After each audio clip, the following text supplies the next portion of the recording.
mankind has always been in the silo. It's like us going, I wish we were in Atlantis again, living under the water. I guess I'm just going to go back into the sea. This show is one of those shows where like I started it and then I couldn't stop watching it. You know what I mean? I'm like, okay, I need to know what's going on. And then when you come in, listen, things got crazy. I'd love to know what it's like working so closely with Rebecca, because she seems like she's just a joy. She's amazing. Look, she has to be one of the most intelligent and thoughtful people I've ever met. And even from my first day and first meeting her, she has this openness and ability to kind of just get you all of a sudden to be revealing all your deepest, darkest secrets and fears, and then sharing them back with you. You can only do that if you're open in that way, and that creates such a trust.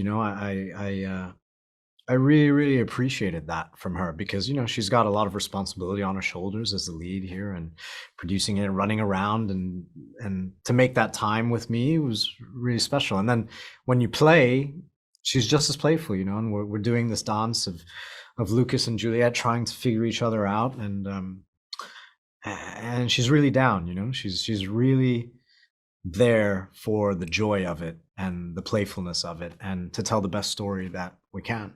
I love that. Some of my favorite scenes are of you two together, just in that room with, I loved it. I thought this was so great. So what was it about this script that really drew you to want to be a part of the show? I think that this script and this story deals with some really important questions for us as a society.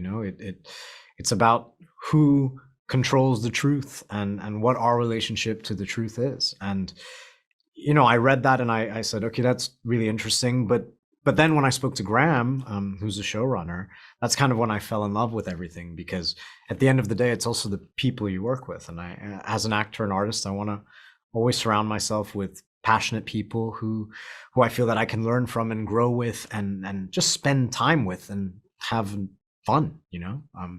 They assemble a great cast and they're great people, and why would I say no? Oh, I love that. So how would you describe Lukas, and do you think you're personally anything like him?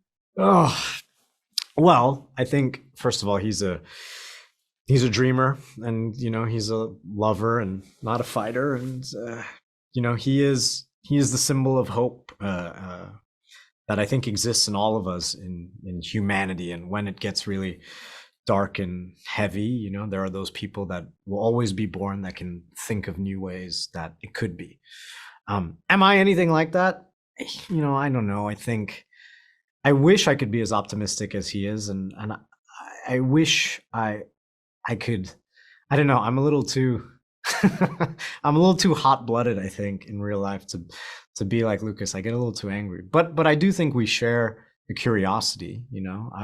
I'm really interested in people and what makes them tick, and why they are the way that they are. I don't have the patience to look at the stars, but I like to go to a coffee shop and people watch all day. That's similar. No, it's similar. It's the same. It's the same, really. So if you were in this situation personally, like, do you think you would ever be like, okay, I'm going to go clean because I just need to know? Or would you just live your life content, not knowing? It's hard, because this is their reality, and it's been their reality for generations. As far as they know, mankind has always been in the silo. It's like us going, I wish we were in Atlantis again, living under the water. I guess I'm just going to go back into the sea.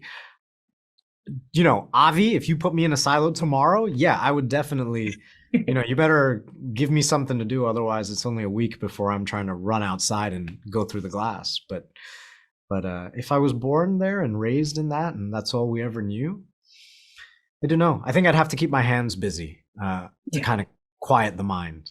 I feel like I would go crazy because I'm not a good with being stuck somewhere. You know what I mean? Like I need to go out and do things. So I feel like I would go crazy.